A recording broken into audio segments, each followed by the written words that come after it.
All right, ladies and gentlemen. So here's where you guys are going to input your answers for lessons 17 and 2/10 guided practice and the independent practice. All right, so let me go over some details before you all input your answers and before I go over them, okay? For number one, they're asking you all to order the data from least to greatest. When you guys are inputting your answers, I want you guys to input them like this, please, okay? The smallest number there is 4. So you guys are going to put the number 4, comma, then a space, then press the space bar, okay? Then you guys input the next value, 10, comma, space, okay? Make it neater. So comma, space, then comma, then space bar, then the next smallest number, which is 11, okay? And then I want you guys to put all your answers there. Make sure you guys input all the values there, please.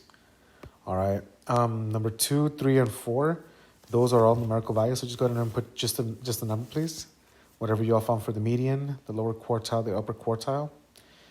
And for number 5, there's really no way of inputting that answer. Let me see. Number 5, ladies and gentlemen, it's just going to be a little too hard for you guys to upload it. I mean, I wish we could do it, but it's been challenging enough just getting you guys to upload things, into proper folders. Not all of y'all, but I know this is new for all of us, okay? So for number 5, just compare it with the box plot that's going to populate here right now. It should be comparable to that, okay? And number 6 and 7, those are numerical values, so just input those as you all, or the answers that you guys got for those, please. And number 8, don't worry about that, kiddos, okay? Because that's just going to be, it's subjective to everybody.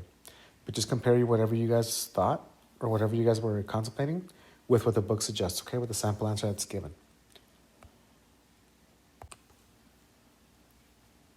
All right, ladies and gentlemen, so let's go over these. So number 1 here, they're asking y'all to order the data from least to greatest. My suggestion when you guys are doing this here, because this has helped me out in the past, might help you all out. I identify the smallest number here. Well, I guess as I order them in order from least to greatest, let's say, for example, here the smallest number is 4. I would put 4, comma, then I would cross it out. That way I don't confuse it. That way it's like that's one less number to have to scan through. Next one is 10. Cross that out. Next one is 11. Cross that out. And it makes it a little easier for me to actually go through the numbers here. But anyways, once you guys put them in order from least to greatest, this is what y'all should have had. So now number 2, they're asking y'all to find the median. Remember the median, ladies and gents? What I would suggest y'all do to find the median is the following here.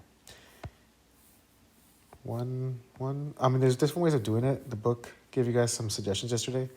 There's 15, then go 4. But anyways, until you guys get better at it, if you guys feel confident doing it the way the previous example has showed it, then by all means. So here, ladies and gentlemen, the median is 29. That is the median.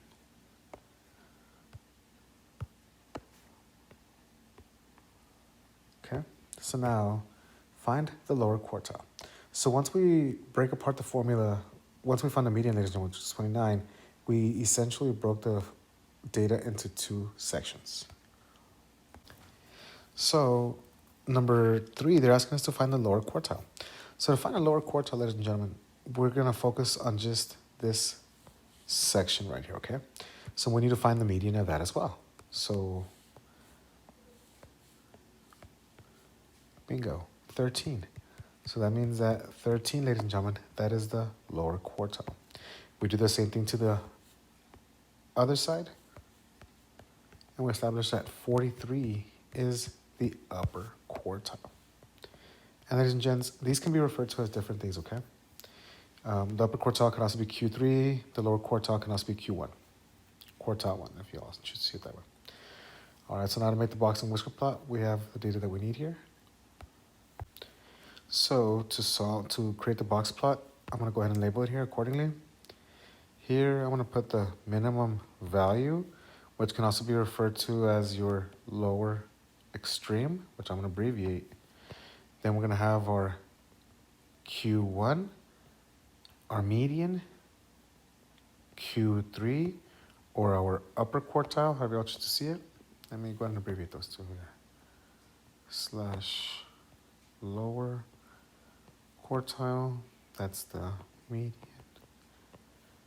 This is the upper quartile. All right, so we have that. And then we're also gonna need our maximum value or your upper extreme. Okay, so let's identify the data that we have here. All right, so the minimum or the lower extreme is the smallest number that we have there, which is 4. And that's where our whisker is going to start. Next, we have our lower quartile, which is 13.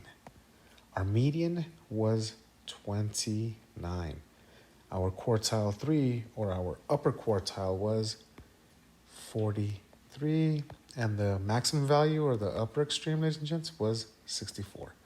So now we have everything that we need. So 4 is where we're going to put our dot.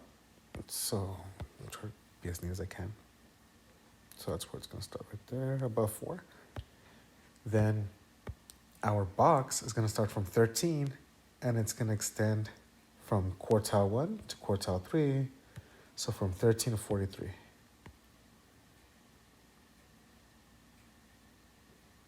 I'm going to try to be as neat as I can here. Okay, there I drew the box, and it extends from 13 to 43. Our median was 29, which is going to be right there. And then our maximum value, or our upper extreme, was 64, which should be right there. And now we connect them. And on the start, ladies and gentlemen, they're not going to have you guys create your own, okay? They're going to have you guys compare, this box plot with that box plot. They're going to have you guys compare the interquartile ranges, the ranges, the medians, like which one has a greater median, which one has a less, or the least median. There's just different ways, but they will never have you guys create one. All right, so now to find the interquartile range, if y'all recall, the formula given to us previously was Q3 minus Q1. So here, ladies and gentlemen, Q3 was 43. So it's going to be 43 minus Q1, which is 13.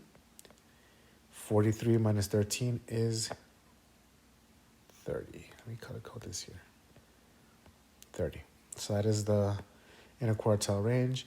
And now, ladies and gentlemen, when they refer to the range, ladies and gents, is the difference from the smallest value to the largest value. Basically, your maximum minus your minimum. So here, our maximum was 64 minus our minimum, which is 4. So 60 minus 64, put it right here, 64, the largest, minus the smallest data value is 4. So the range, ladies and gentlemen, is 60, okay? And how is the range of a set of data different from the interquartile range? This is what the book lists.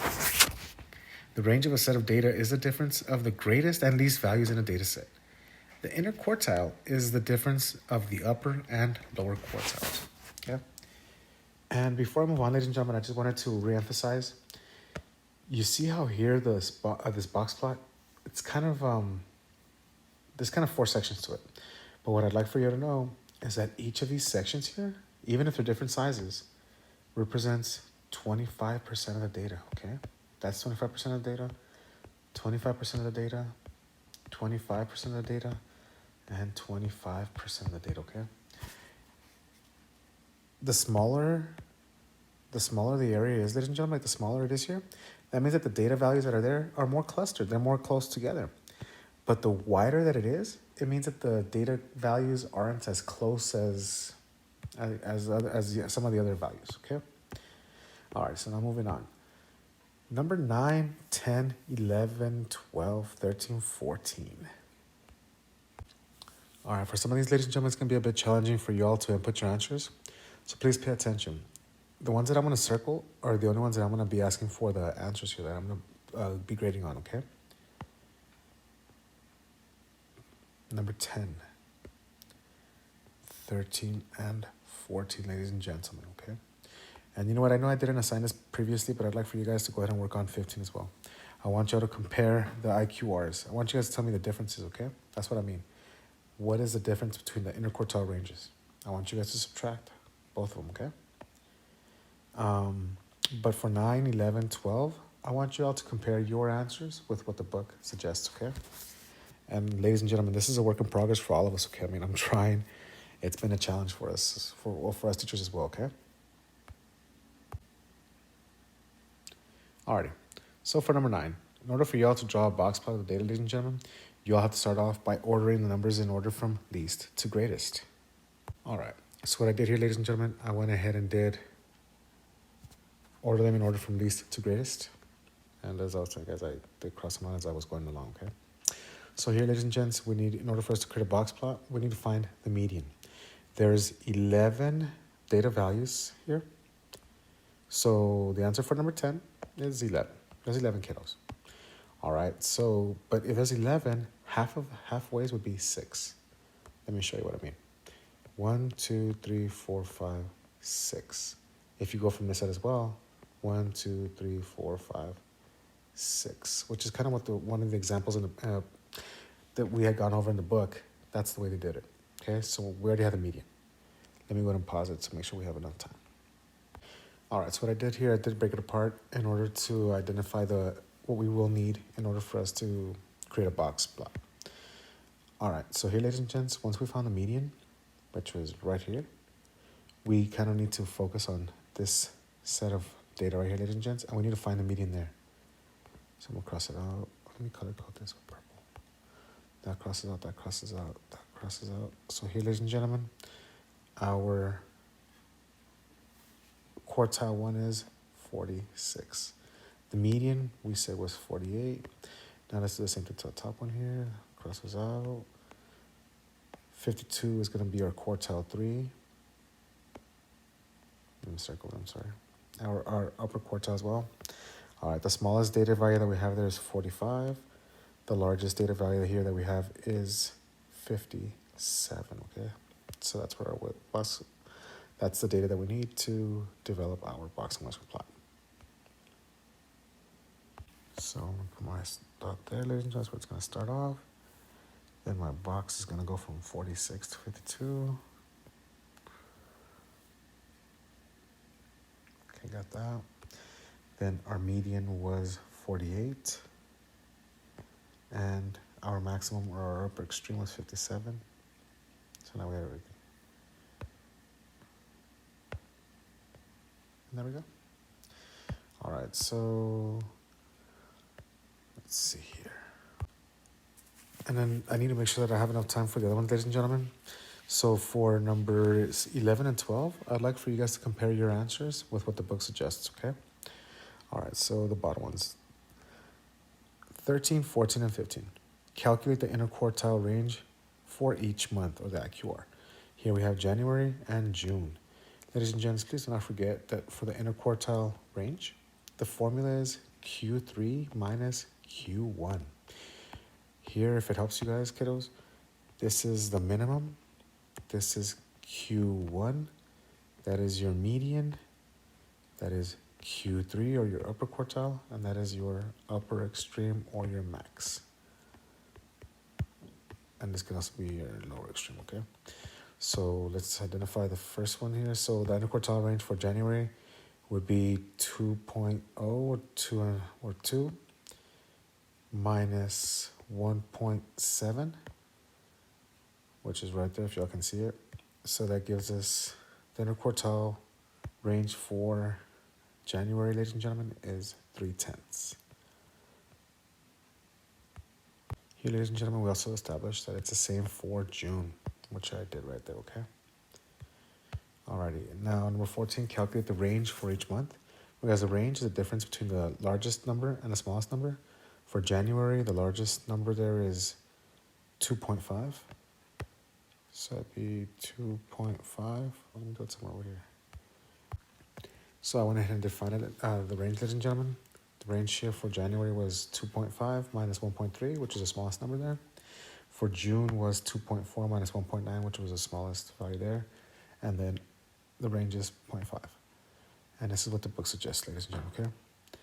And I'm sorry that this is how it is, ladies and gents. I wish I had more time on YouTube, but YouTube limits me to 15-minute videos. But I'm trying, kiddos, okay? I'm trying.